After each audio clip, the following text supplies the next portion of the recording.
देखो, आंशिक अवकलन पढ़ा रहा था ना, कंपोजिट फंक्शन, ऑयलर थ्योरम। तो ऑयलर थ्योरम में ये चीज़, अब कंपोजिट फंक्शन और टोटल डिफरेंशियल कोफिशिएंट बताना है। कंपोजिट फंक्शन क्या है? देखो, composite function, total differential coefficient. Composite function and total differential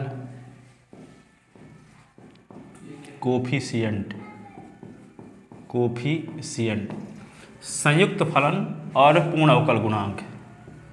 संयुक्त फलन एवं पूर्ण अवकल गुणांक, ठीक है ना। तो कंपोजिट संयुक्त फलन एवं पूर्ण अवकल गुणांक, जैसे u क्या है? देखो, u x और y का फलन है। u किसका फलन है? x और y का। और x और y t के फलन है।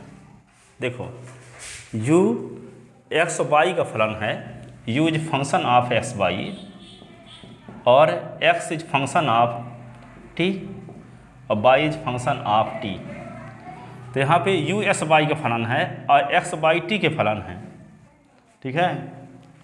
यह समझ सकते हैं कि u के लड़के x और y हैं और s और y के बीच में एक लड़का है t, तो u का पूरा धन t को मिल जाएगा। क्यों? कि u के लड़के x और y हैं, कब तक रहेंगे?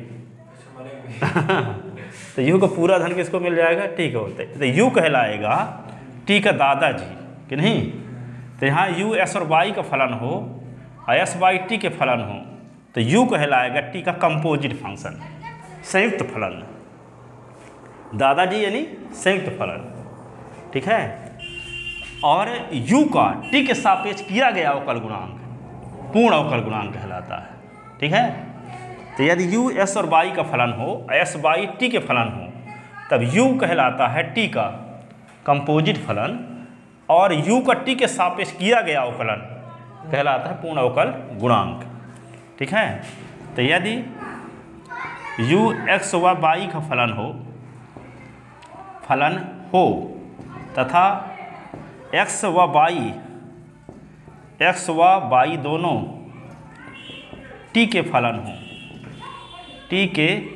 हो, तब u x, तो u t का कंपोजिट फलन कहलाता है। तब u t का कंपोजिट फलन कहलाता है। कंपोजिट फंक्शन, कंपोजिट फंक्शन या संयुक्त फलन, है ना, संयुक्त फलन कहलाता है, संयुक्त फलन कहलाता है। तथा u का t के सापेक्ष किया गया अवकलन पूर्ण अवकल गुणांक कहलाता है। पूर्ण अवकल गुणांक कहलाता है। पूर्ण अवकल गुणांक कहलाता है। इसे du/dt से डिनोट करते हैं एवं निम्नानुसार परिभाषित करते हैं। कैसे परिभाषित करते हैं? du/dt इज इक्वल टू होता है del u/x ds/dt और del u/y dy/dt। ऐसे del u/x ds/dt और del u/y dy/dt, ठीक है। और यदि ये नंबर फर्स्ट पॉइंट हो गया, अब सेकंड पॉइंट में आते हैं। सेकंड पॉइंट में यदि u एक्स वाई का फंक्शन हो, u is function of x y, और x एक्स का फंक्शन हो, x किसका फंक्शन हो, x का, और y भी x का फंक्शन हो, y भी क्या हो, s का फंक्शन हो, तब क्या होगा, du upon ds is equal to क्या लिखेंगे, अब कॉम्पोटी u कहलाएगा x का कंपोजिट फलन, इसको लिखेंगे du अपॉन dt ना लिख के क्या लिखेंगे, du अपॉन dx। तो इसको परिभाषित कैसे करेंगे, del u upon del x ds upon ds, और del u upon del y और d y upon d s. तो s का s के सापेक्ष अवकलन 1 होता है, s का s के सापेक्ष अवकलन 1, तो d u upon d s is equal to होगा del u upon del x, और ये s का s के सापेक्ष अवकलन 1, और ये del u upon del y, और वैसे भी काट सकते हैं, ds काटोगे देखे ना आएगा, और यहाँ पे del u upon del y d y upon d s, ऐसे, ठीक है। तो यहाँ पे मिल गया क्या, d u upon d x is equal to आ गया del u upon del x है, और ये del u upon del y d y upon d s, ठीक है।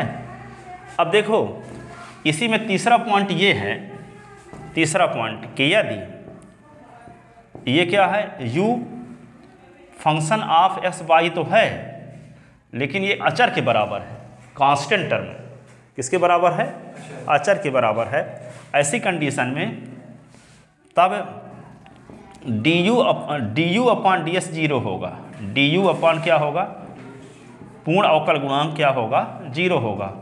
तो ये होगा, ये समीकरण ए से, तब समीकरण ए से क्या होगा, देखो यहाँ 0 रख दोगे तो 0 बराबर होगा del u upon del x, और ये del u upon del y और d y upon d s, ये आ जाएगा। तो देखो del u upon del x को इधर ले आओगे तो ये माइनस में हो जाएगा, तो minus del u upon del x बराबर क्या होगा, del u upon del y और d y upon d x. तो इसी को हम क्या लिख सकते हैं, देखो इस वाले पद को जब इधर ले आओगे तो बटे में होगा, ये वाला पद इधर ले आएंगे तो बटे में, तो क्या आएगा, minus del u upon del x बटे del u upon del y बराबर क्या बन गया, d y upon d s. तो d y upon d s का एक फार्मूला बन गया क्या, minus del u upon del x और del u upon del y, ये d y upon d s, ठीक है। और del u upon del x को हम पी से भी डिनोट करते हैं, तो इसको लिख देते हैं minus p upon q, where p is equal to क्या होता है, del u upon del x, और क्यू इज इक्वल टू होता है del u upon del y, ठीक है। तो d y upon d s का फार्मूला बन गया क्या, del u upon del x upon del u upon del y. अब u के स्थान पे यदि मान लो, यदि चौथी कंडीशन यदि u is equal to function of x y है, तो हम इसको d y upon d s को ऐसे भी लिख सकते हैं, minus del f upon del x upon del f upon del y. इसी फार्मूले को u को यदि हम फंक्शन ऑफ एक्स वाई से डिनोट कर दें, तो यहाँ पे जहाँ जहाँ u है वहाँ एफ लिख सकते हैं। तो d y upon d s का फार्मूला क्या हुआ, minus del f upon del x upon del f upon del y, ठीक है, चौथा फार्मूला एक तरह से, ठीक है। अब यहाँ पे देखो पांचवी कंडीशन ये है, पांचवी कंडीशन ये है कि ये यदि u फंक्शन है एक्स वाई का, u क्या है, एक्स वाई का फंक्शन है, और एक्स वाई दोनों, सुनो x किसका फंक्शन है, फंक्शन ऑफ आर टी, और y भी function of r t, r और टी के फलन है।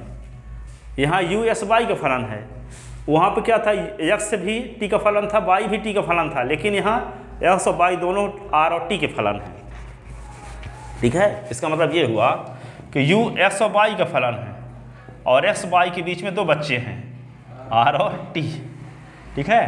तो u को r और t को u का पूरा धन नहीं मिलेगा, ठीक है। u के बच्चे s और y हैं, s y को मिला करके दोनों के बीच में r और t के बच्चे हैं, चाहे x भर का हो, चाहे y भर का हो, चाहे एक s का हो, एक y का हो, ठीक है। ऐसी कंडीशन में u का पूरा धन r और t को नहीं मिलेगा, आधा आधा मिलेगा कि नहीं। तो यहाँ पे टोटल डिफरेंशियल नहीं होगा, यहाँ क्या होगा, पार्शियल डिफरेंशियल होगा। तो एक पार्शियल डिफरेंशियल क्या लिखेंगे, वहाँ लिखे थे du/dt, क्योंकि केवल t भर का फलन था ना, तो du/dt लिखे थे। लेकिन यहाँ तो वहाँ टोटल डिफरेंशियल था, लेकिन यहाँ r और t के फलन है s और y, तो यहाँ पार्शियल डिफरेंशियल होगा। तो दो पार्शियल डिफरेंशियल होंगे, एक होगा ∂u/del r और एक होगा ∂u/del t। क्या होगा, एक ∂u/del r होगा और एक ∂u/del t। तो ये कैसे परिभाषित होंगे, देखो इसको थोड़ा सा देखना अच्छे से। ∂u/del r को कैसे लिखेंगे, ∂u/del r ऐसे लिखो, अब यहाँ ∂u/del r ऐसे लिखो। अब यहाँ पे क्या लिख दो, ∂x del x, ∂y del y। फिर इसको भी ऐसे लिखेंगे, ∂u/del t यहाँ लिख दो, प्लस ∂u/del t यहाँ लिख दो, यहाँ भी ∂x del x, ∂y del y। यानी ∂u/del r है तो वही लिखे हम, ∂u/del r, ∂u/del r। फिर ∂x का भाग भी गुणा भी, ∂y का भाग भी गुणा भी, ठीक है। फिर क्या है, ∂u/del t, तो ∂u/del t, ∂u/del t लिखे दो बार। फिर ∂s का भाग भी तो गुणा भी, ∂y का भाग भी तो गुणा भी। याद करने का टेक्निक है ये, चाहे जैसे याद करो आप, ये मेरा टेक्निक है याद करने का, ठीक है। तो ∂u/del r बराबर ये और ∂u/del t बराबर ये। तो ये दोनों पार्शियल डिफरेंशियल जो दोनों पार्शियल डिफरेंशियल होंगे इस प्रकार से डिफाइंड होंगे, ठीक है। अब यदि मान लो पांचवी कंडीशन, तो u यदि u x और y का x y z के फलन हो, x y z के फलन हो, और x y z किसके फलन हो, r और t के फलन हो, r और t के फलन हो। तो यहाँ पे दो डिफरेंशियल होंगे। जैसे u के 3 बच्चे हैं और तीनों बच्चों के बीच में 2 ही बच्चे हैं, ठीक है, तो 2 ही डिफरेंशियल होंगे ना। क्या, एक होगा ∂u/del r और एक ∂u/del t। तो इसको कैसे लिखेंगे, ∂u/del r और ∂u/del r 3 बार लिखेंगे आप, ∂u/del r ऐसे। अब यहाँ क्या लिख देंगे, एक बार सुनो, यहाँ लिखेंगे ∂x del x, यहाँ ∂y del y, ये ∂z del z, ठीक है। इसमें भी क्या करेंगे, ∂u/del t, ∂u/del t और ∂u/del t। तो यहाँ क्या लिखेंगे, ∂x del x, ∂y del y, ∂z del z। ये याद करने के तरीके। u s y z का फलन है, s y z r और t के फलन है। ऐसी कंडीशन में ये,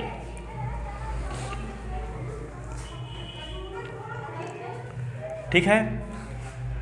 एक किताब में पढ़ रहा था तो उसमें लिखा कि यदि बहुत आगे जाना है तो ये काम करो, पहले भी बता चुके हैं, सुबह सोकर उठो, सोने से पहले कल क्या करने वाले हो उसकी लिस्ट बनाओ, ठीक है, टाइम टेबल, ठीक है। और फिर एक ये है कि जो करते जाते हो उसको भी लिखो। टाइम टेबल के हिसाब से जो नहीं करते, तो जो अपने से मन करता है वैसे करते जाओ, फिर शाम को मिलाओ उसको, तो उसमें देखोगे कि आप 80% वे काम किए होगे जो आप करना नहीं चाहते, ठीक है। तो यदि इन चीज़ों में सुधार नहीं कर सकते, इनमें जो करते जाते हो, तब फिर बड़ा काम करने के बारे में सोचो मत, ठीक है। अब ये 80% जो काम ये आप लिखना करना चाहते हो, यदि आप 90 और 100 के बीच करने लगे, तब बड़ा काम करने की शुरुआत करो। जो आप करना चाहते हो उसको लिख लो, फिर जो करने का मन करता है वे लिखते जाओ और दोनों को मिलाओ, तो उसमें 80% काम वे होगा जो आप करना नहीं चाहते वे करोगे। अब यदि वे काम जो करना चाहते हुए 90% करने लगे, तब बड़े काम की शुरुआत करो, ठीक है। यानी इसका मतलब आप खुद से जीत गए। खुद से जीतना बहुत इंपॉर्टेंट है।